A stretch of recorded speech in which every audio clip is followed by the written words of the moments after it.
사도신경으로 우리 신앙을 하나님께 고백하시겠습니다.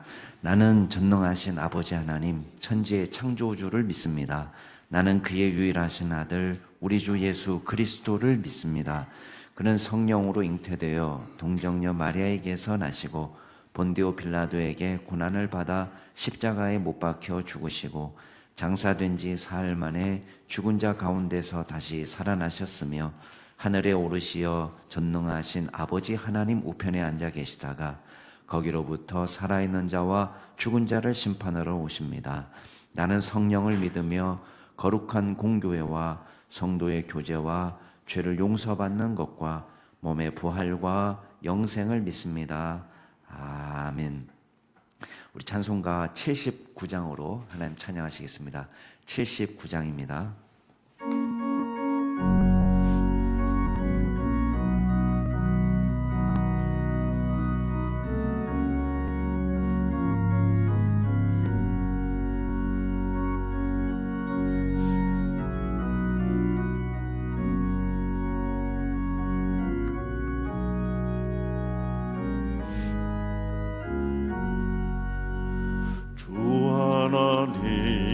지으신 모든 세계 내 마음속에 그리어볼 때 하늘의 별 울려 퍼지는 데서 주님의 권능 우주에 찾네. 주님의 높고 위대하심을 내 영혼이 찬양하네. 주님의 높고 위대하심을 내 영혼이 찬양하네. 숲속이나 험한 산 골짜기에서 지저귀는 저 새소리들과 고요하게 흐르는 시냇물은 주님의 솜씨 노래하도다. 주님의 높고 위대하심을 내 영혼이 찬양하네. 주님의 높고 위대하심을 내 영혼이 찬양하네. 주 하나님 독생자 아낌없이 우리를 위해 보내주셨네. 십자가에 피 흘려 죽으신 주 내 모든 죄를 대속하셨네. 주님의 높고 위대하심을 내 영혼이 찬양하네. 주님의 높고 위대하심을 내 영혼이 찬양하네. 내 주 예수 세상에 다시 올 때 저 천국으로 날 인도하리. 나 겸손히 엎드려 경배하며 영원히 주를 찬양하리라. 주님의 높고 위대하심을 내 영혼이 찬양하네. 주님의 높고 위대하심을 내 영혼이 찬양하네. 아멘. 오늘 하나님께서 저희에게 주시는 말씀은 욥기 22 21장 욥기 21장 17절에서 34절 말씀까지입니다.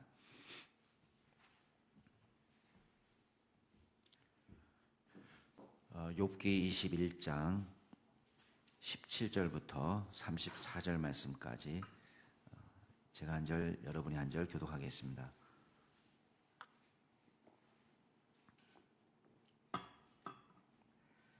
욥기 21장 17절부터 제가 먼저 읽겠습니다. 악인의 등불이 꺼짐과 재앙이 그들에게 닥침과 하나님의 진노하사 그들을 공고하게 하심이 몇 번인가?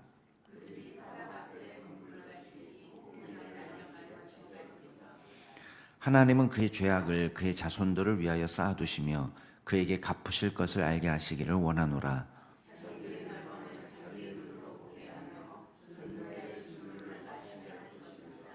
그의 달수가 다하면 자기 집에 대하여 무슨 관계가 있겠느냐?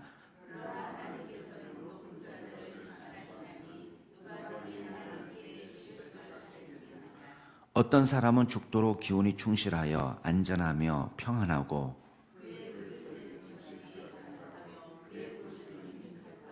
어떤 사람은 마음의 고통을 품고 죽음으로 행복을 맛보지 못하는도다.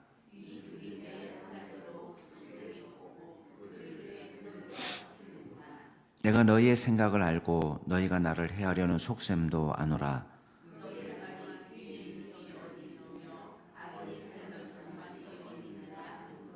너희가 길 가는 사람들에게 묻지 아니하였느냐? 그들이 증거를 알지 못하느냐?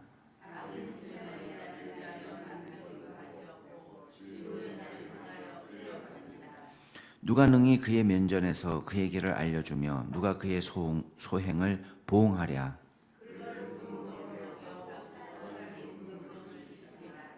그는 골짜기의 흙덩이를 달게 여기리니 많은 사람들이 그보다 앞서갔으며 모든 사람이 그의 뒤에 줄 지었느니라.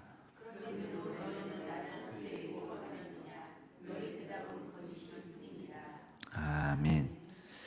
이제 우리 20장 1절부터 우리가 좀 볼 필요가 있는데요. 우리 토요일 말씀입니다. 사실 오늘 읽은 말씀은 욥의 대답은 이제 소발이 제기한 질문에 대한 답변입니다. 그러니까 이제 소발이 뭐라고 욥을 공격하는지를 이제 잠깐 볼 필요가 있겠죠. 이제 소발의 이야기는 간단합니다. 뭐 계속해서 엘리바스나 빌닷이나 계속해서 이야기하는 것들과 뭐 크게 다르진 않습니다. 대동소이한데 지금 여기서 강조하는 것은 20장 4절부터 강조하는 것은 악인이 지금 잘 되는 것처럼 보이지만 이거는 잠깐이라는 거예요. 사실 뭐 이 소발의 말도 틀린 말은 아닙니다. 지금 소발의 말이 욥에게 적용하기 때문에 잘못된 거지 소발 말 자체가 지금 완전히 100% 거짓된 건 아닙니다. 그러나 이거를 자꾸만 욥에게 적용시켜서 너도 이런 사람이지 라고 이야기하니까 지금 잘못이 되는 거죠. 그래서 소발의 이야기는 그겁니다. 악인이 지금 이기는 것 같지만 5절 말씀 보면 자랑도 잠깐이고 경건하지 못한 즐거움도 잠깐이다 이렇게 얘기해요. 그러니까 지금 막 잘 되는 것처럼 보여도 이건 잠깐이다. 결국은 이 사람들이 망하게 된다. 그러면서 7절에 보면 그 비유를 자기의 똥처럼 이렇게 얘기해요. 자기의 똥처럼 영원히 망할 것이다. 예. 없어지는 거죠. 그 다음에 8절에 보면 꿈같이 지나간다. 8절 중반에 보면 밤에 보이는 환상처럼 사라진다. 그러니까 다 일시적인 거. 환상 잠깐 보는 거고 꿈도 아침에 일어나면 이렇게 꾸었는지 말았는지 분명히 꾼 것 같은데 정확하게 기억 안 나는 그런 것처럼 사라져버리는.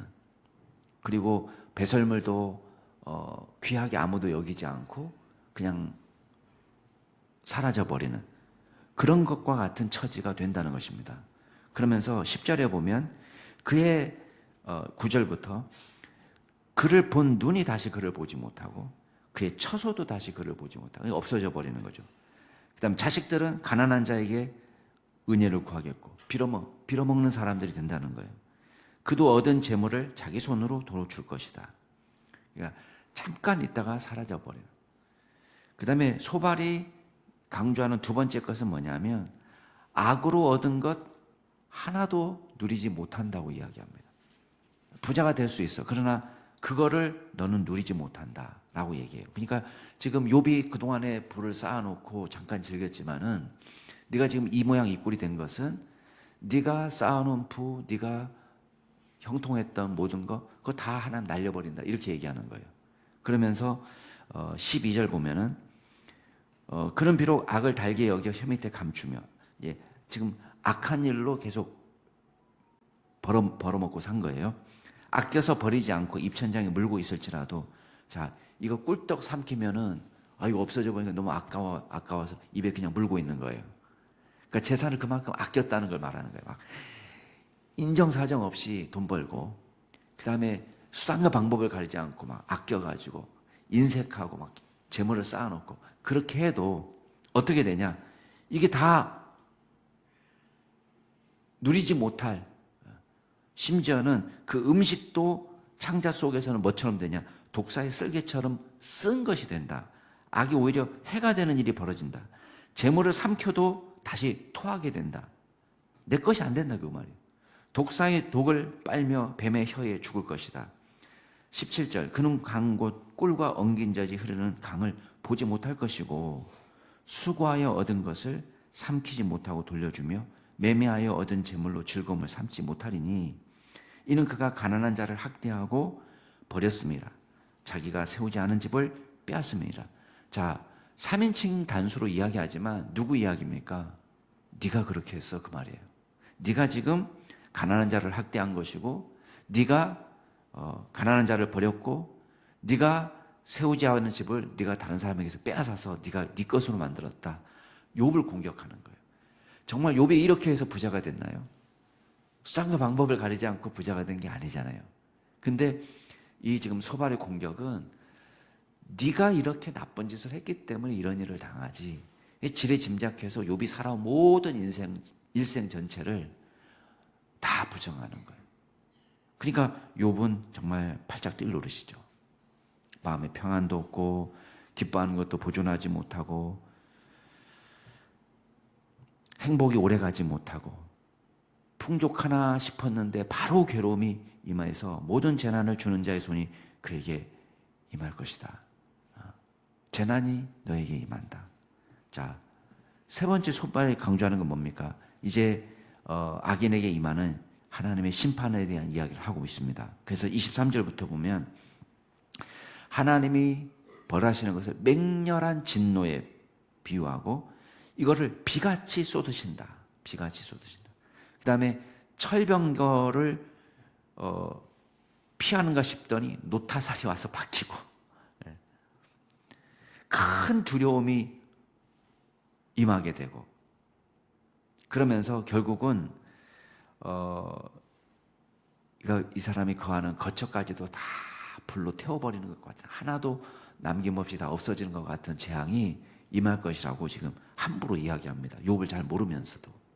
그러면서 하늘이 결국은 너의 죄악을 드러낼 것이고, 자, 3인칭으로 이야기하지만 다 지금 욥을 겨냥한 말이에요. 결국은 네가 아무리 착하고 의로운 척 해봐도 네 악행을 하나님께서 다 드러나게 하실 거다. 왜? 재난이 임하니까. 그러면서 지금 욥을 나쁜 사람 만드는 것입니다. 욥의 이야기가 자, 맞습니다. 맞는 경우가 있습니다. 어떤 경우는 진짜 악인의 승리는 영원하지 않죠. 악인의 형통이 잠깐 임합니다. 그렇지만 지금 이거를 욥에게 너는 지금 악인이 당해야 될 고난을 당하고 있다라고 말하기에는 욥에게는 억울한 것입니다. 환난을 당하기 전에 욥의 형통은 그거는 악인들이 누렸던, 잠시 누렸던 형통이라고 이야기하니까 욥의 입장에서는 억울한 거예요. 네가 남의 거 빼앗아 가지고 부자가 되고 가난한 자를 학대하고 버리고 네가 집 짓지 않은 그 집을 그 사람들에게서 빼앗고 이렇게 말하니까요, 욥이 너무 억울한 거예요. 왜? 내 인생 전체가 다 부정을 당하니까. 우리가 그런 인생을 산 것이 아닌데 그 욥이 답답한 게 여기 있는 것입니다. 자, 21장으로 가면 이제 욥이 장황하게 변명하는 이야기를 하는데 다 볼 수는 없고 7절부터 한번 보시기 바랍니다. 7절부터 보면은 욥이 이 세상에서 경험하고 있는 것은 전혀 다른 세상이에요. 어떤 세상이냐? 멀쩡하게 악인이 잘 되는 일을 본다는 거예요. 정말 공식적으로 소발이 지금 주장하는 대로 딱딱 들어맞더냐? 이 공식은 정말 100% 조금도 어김없이 딱딱 들어맞는 공식이냐? 적어도 이 세상에서는 딱딱 들어맞지 않을 때가 있습니다.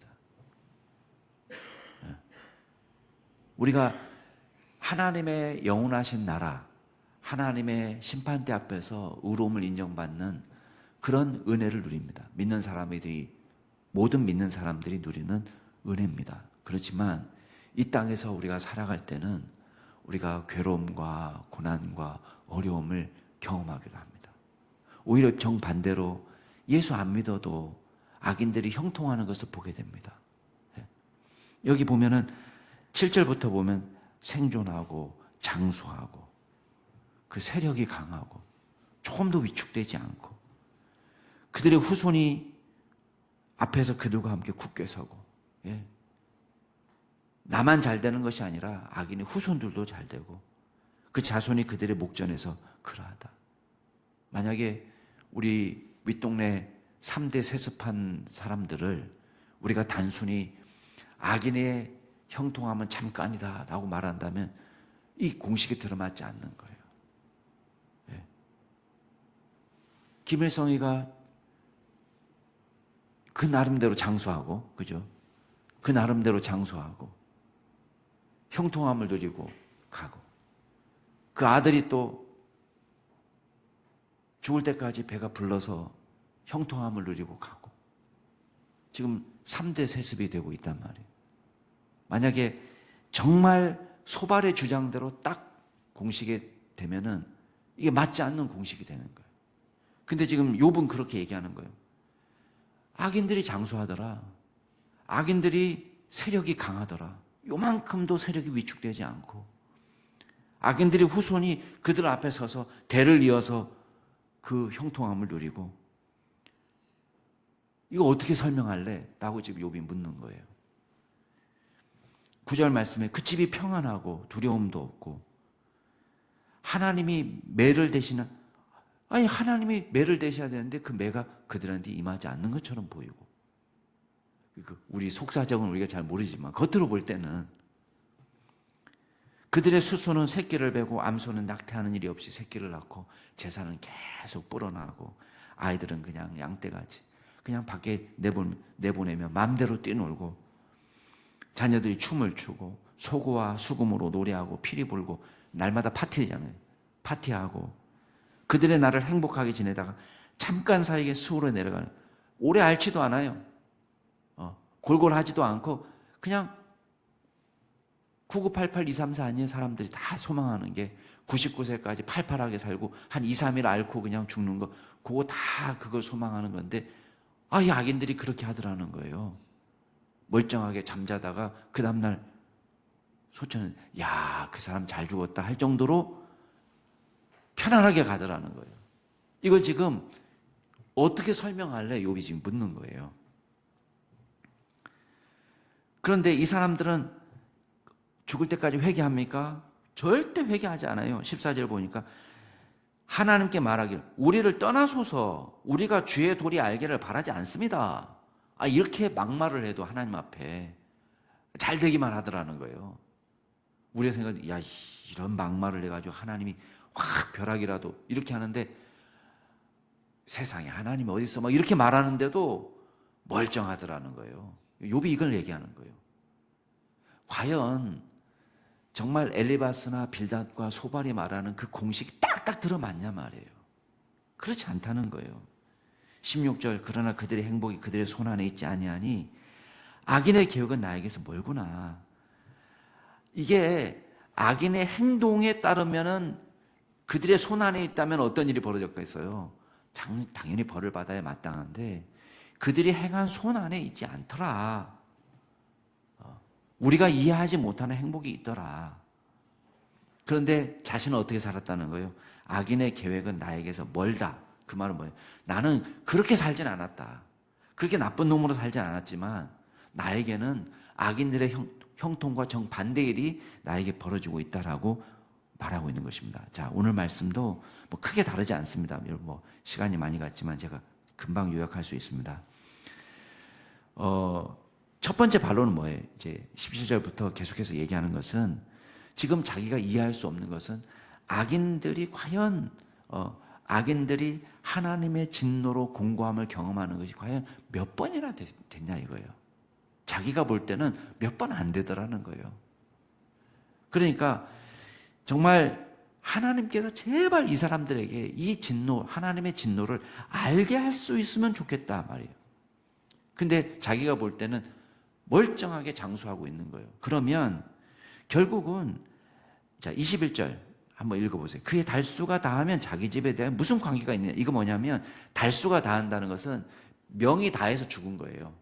중간에 그냥 뭐 벌을 받거나 진노를 받아서 죽은 것이 아니고 뭐 악인에게 우리가 뭐 재앙이 임할 것이다. 악인들의 후손이 잘 안 될 것이다. 이렇게 말은 하지만 공식적으로. 그러나 이 사람은 날수를 다 누려가지고 장수하고 죽을 때까지 배 나오고 잘 형통하게 건강하게 살다가 죽었어요. 며칠 앓지 않고. 그러면 나중에 뭐 후손에게 뭐 재앙이 오고 그 집이 없어지고 뭐 죽은 사람이 어떻게 알겠냐 이거예요. 잘 먹고 잘 살다가 죽었는데. 그렇지만 지금 욥이 한 가지 소망을 갖는 건 뭡니까? 하나님의 지혜를 우리는 다 알 수 없다는 거예요. 우리가 이렇다 저렇다 논할 만큼 우리가 지혜롭지 않다는 것입니다. 그렇기 때문에 22절 보면 하나님께서는 높은 자들을 심판하실 정도로 권능이 있으신 분인데 누가 능히 하나님께 지식을 가르치겠냐 말이에요. 우리가 뭘 아는 것처럼 이렇습니다 저렇습니다 또 욥에게 너 이렇다 저렇다 너 이랬지 저랬지 할 정도로 우리가 그렇게 지혜로운 사람이냐. 전혀 그렇지 못하다. 우리는 하나님의 오묘하신 섭리를 다 이해할 수 없다. 그래서 어떤 사람은 자 여기 23절에 나오는 이 어떤 사람은 의인지 선인지를 우리는 알지 못합니다. 그러나 우리가 세상에서 발견하는 것은 어떤 사람은 정말 평생 안전하고 평안하고 잘 먹고 잘 살고 부자가 되고 형통하고 그리고 가고 어떤 사람은 고생하고 어려움을 겪고 환난을 당하고 핍박을 당하고 그런 일을 당한단 말이에요. 이해가 안 되는 거예요. 도대체 이게 무슨 인과관계가 있냐. 그렇지만 욥이 한 가지 아는 건 뭐냐면 다 똑같이 죽더라. 잘된 사람도 죽고 못하던 사람도 죽고 권세 있는 사람도 죽고 노예로 살던 사람도 죽고. 그러니까 우리가 볼 때 하나님께서 불공평한 것처럼 보이지만 우리가 세상에서 이 공평한 일이 모든 사람에게 죽음이 임하는 이 공평한 사실을 보면은 우리는 잘 모르지만 하나님의 의로운 심판과 하나님의 의로운 통치는 분명히 우리가 이해할 수 없는 가운데 나타날 것이라는 소망이 있는 거예요. 그러니까 거꾸로 말하면 야, 나 함부로 비판하지 말라 이것도 되지만 또 한 가지는 욥은 내가 알 수 없는 고난 가운데 있지만 우리가 하나님의 지혜를 어떻게 다 알 수가 있느냐. 그리고 하나님은 공정하신 분이기 때문에 나를 어떻게든 이 상태로 끝나게 하지는 않는다라는 믿음을 갖고 있는 거예요. 예. 그러면서 친구들의 행동은 27절에 보면 결국은 이게 신앙적인 행동이 아니에요. 너희의 생각을 알고 너희가 나를 해하려는 속됨도 안다. 결국은 너희들이 하는 일은 폭력이지 이거는 믿음이 아니란 말이에요. 경건이 아니란 말이에요. 말로는 하나님을 계속 이야기하고 있지만 엘리바스와 빌닷과 소발이 하는 일은 경건이 아니라 사랑이 아니라 폭력이고 비신앙적인 일이라고 이야기합니다. 그러면서 야 너희들이 말하는 정말 귀인의 집이 어디 있고 악인의 살던 장막이 어디 있냐. 친구들의 주장은 정말 악인들은 흔적도 없이 사라진다 이렇게 말하고 있단 말이에요. 그렇지만 진짜 그러냔 말이에요. 오히려 귀인의 집이 사라진 것이 있고 오히려 악인의 집은 멀쩡한 것이 보이지 않냐. 지금 이 이야기를 하는 거예요. 그러면서 길 가는 사람 아무한테나 물어봐라. 그들이 다 증거를 보여줄 거다. 그러면서 30절부터 이제 마지막까지는 악인의 결말이 남들과 그리 다르지 않다는 것을 계속 보여줍니다. 예. 뭐 악인이 뭐 재앙을 당한다 뭐 한다 이렇게 이야기하지만 우리가 볼 때는 악인들의 운명도 특별히 다르지 않더라. 그런 말로 나를 헛되이 위로하는 것이냐? 그거는 위로가 아니다. 너네 하는 말은 다 거짓말이다. 이렇게 얘기하는 거예요. 자, 오늘 말씀을 통해서 우리가 몇 가지만 정리해 보겠습니다. 첫 번째는, 자, 소발이 말한 악인의 형통이 영원하지 않다. 또 자기가 심은 것을 추수해서 다 누릴 수 없다. 악인들은 이렇게 말하는 소발의 주장은 어느 정도는 사실입니다. 그렇기 때문에 우리가 어떤 생각을 해야 되냐면, 지금 현재의 단면, 인생의 단면을 보고 우리가 전체를 판단하지 않도록 우리가 해야 됩니다. 그러니까 형통이 곧 나의 의를 입증하는 게 아니에요. 우리는 그런 착각에 빠지면 안 됩니다. 그래서 교만하고 우리가 넘어지는 겁니다.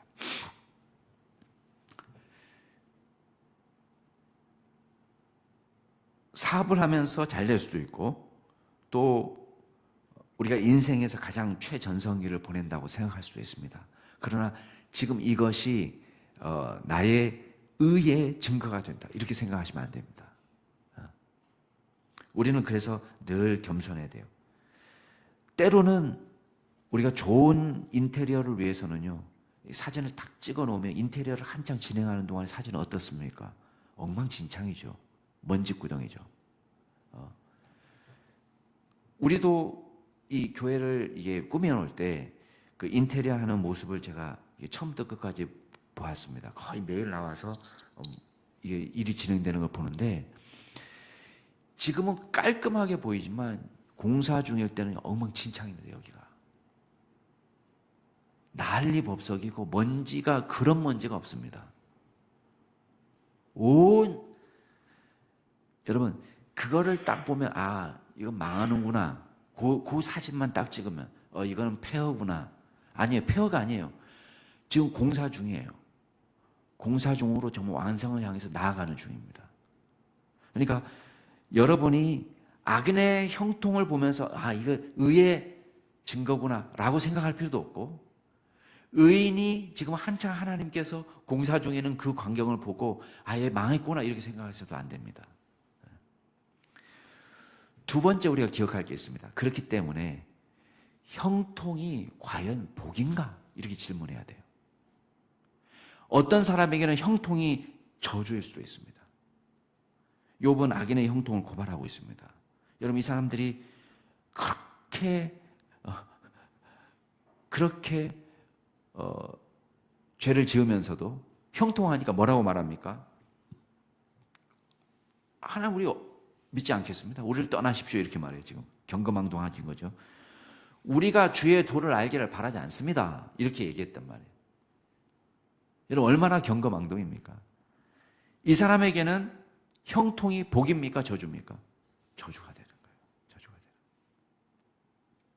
거예요. 마지막으로 우리가 기억할 게 있습니다. 그렇기 때문에 무조건적인 형통을 불허할 필요가 없습니다. 악인의 형통을 불허할 필요가 없어요. 저와 여러분이 하나님을 잘 믿을 수 있는 겸손한 처지에 있는 것을 감사하고, 힘든 길을 지나갈 때는, 또 우리가 형통할 때는 형통을 누리게 하신 하나님께 감사하고, 이게 내 능력과 내 의의 결과가 아니라는 것을 믿음으로 고백해야 됩니다. 그래서 우리가 형통한 중에도 하나님께 감사하고, 바울의 비천한 중에도, 부한 중에도, 어떠한 형편에도 일체의 비결을 배운, 어떤 형편에 처해도 괜찮은 일체의 비결을 배운 바울의 영성이 저와 여러분의 영성이 될 수 있기를 주의 이름으로 축복합니다. 같이 한번 기도하겠습니다. 이 시간 기도하실 때에 형통이 우리의 삶의 목표가 아니라, 우리가 믿음이 우리의 삶의 목표고, 주님께 영광이 되는 삶이 우리의 목표고, 거룩한 삶이 하나님의 우리의 목표고, 우리가 주님과 동행하는 것이 우리의 목표고, 우리가 감사하고 기뻐하고 기도하며 주님과 더불어 사는 것이 우리의 목표가 되는 인생 되게 하옵소서. 두 번째 기도하실 때 이 나라를 위해서 기도하시고, 특별히 북한의 위협 가운데서 이 나라를 평화롭게 지켜주시도록 위해서 기도해 주시고, 마지막으로 우리 한 주간의 삶을 주님께 의탁하면서 주님과 동행하는 믿음의 종들이 되게 하옵소서. 우리 말씀과 또 나라와 또 우리 한 주간의 삶을 생각하시면서 함께 통성으로 기도하시겠습니다. 존귀하신 하나님 아버지, 감사드립니다. 주님께서 저희들에게 은혜를 주셔서 우리가 악인의 형통을 부러워하지 않고 형통이 우리의 목표가 되는 것이 아니라 주님과 늘 동행하고 주님과 더불어 사는 것이 우리의 목표가 될 수 있도록 주여 역사하여 주시옵소서. 하나님, 우리가 지혜를 혹시 탐합니까? 지혜를 하나님 나라 위해서 쓰기 위해 하게 하시고, 권력을 탐하지 않고 권력을 하나님 나라 위해 쓰게 하여 주시고, 우리가 물질을 탐하는 것이 아니라 물질을 주님 나라 위해서 쓸 수 있는 믿음의 종이 될 수 있도록 도와주시옵소서. 하나님, 이 땅에 살면서 우리가 무조건적인 형통을 바라는 것이 아니라 하나님 나라 위한 주님 믿음의 종으로 서서 하나님 우리에게 주어진 모든 자원들을 주님 나라 위하여 쓸 수 있는 겸손한 종들이 되게 하여 주시고, 주님이 주신 지혜와 주님이 주신 건강과 주님이 주신 재능을 하나님 나라 위하여 쓸 수 있는 믿음의 종들이 될 수 있도록 역사하여 주옵소서. 이 나라도 주님의 손에 의탁합니다. 북한에 주여 위협도 있습니다. 이 나라를 평화롭게 이끄실 분도 주님이십니다. 주님께서 이 나라를 평화롭게 하시고 늘 주님께서 도우시는 은혜를 경험케 하여 주옵소서. 하나님께서 저희들을 축복하여 주셔서 주여 이 나라의 안정과 평안과 또 하나님 풍요가 주님 우리가 복음을 위해서 쓸 수 있는 귀한 나라가 될 수 있도록 도와주시고, 하나님이 이전보다도 더 많은 주여 선교의 재원들을 발굴해내고 주의 나라를 위해서 일하는 일꾼들이 전 세계에 퍼져나가는 귀한 나라가 될 수 있도록 도와주옵소서. 아버지, 한 주간 우리가 이 세상에 살아갑니다. 주님의 지혜가 필요합니다. 믿음과 성령 충만이 필요합니다. 주님 앞에 엎드려 기도하며 믿음으로 살게 하여 주시고, 한 주간 주님과 동행하는 귀한 종들이 다 될 수 있도록 주여 역사하여 주시옵소서. 하나님께서 저희들을 지켜주셔서 하나님과 동행하는 믿음의 종들이 되게 하여 주옵소서. 존귀하신 하나님 아버지, 우리가 형통의 시간을 누릴 때에도 겸손함을 배울 수 있도록 도와주시고, 우리의 의의 증거가 아니라고 겸손히 인정할 수 있는 믿음의 종들이 되게 하여 주시고, 특별히 우리가 어렵고 힘든 시간들을 지나갈 때에도 하나님을 붙잡고 주님과 동행하는 종들이 되게 하여 주시고, 우리가 악인의 형통을 부러워하는 것이 아니라 하나님과 더불어 동행하는 것을 가장 큰 기쁨으로 할 수 있는 믿음의 종들이 되게 하여 주시옵소서. 한 주간 세상에서 살아갑니다. 힘 주시옵소서. 지혜와 믿음을 주옵소서. 하나님과 늘 동행하며 기쁨과 성령이 충만하게 하여 주옵소서. 감사드리며 예수 그리스도 이름으로 기도드리옵나이다. 아멘. 하늘에 계신 우리 아버지, 아버지의 이름을 거룩하게 하시며 아버지의 나라가 오게 하시며 아버지의 뜻이 하늘에서와 같이 땅에서도 이루어지게 하소서. 오늘 우리에게 일용할 양식을 주시고, 우리가 우리에게 잘못한 사람을 용서하여 준 것 같이 우리 죄를 용서하여 주시고, 우리를 시험에 빠지지 않게 하시고 악에서 구하소서. 나라와 권능과 영광이 영원히 아버지의 것입니다. 아멘. 오늘 하루도 주 안에서 복된 하루 되시기 바랍니다.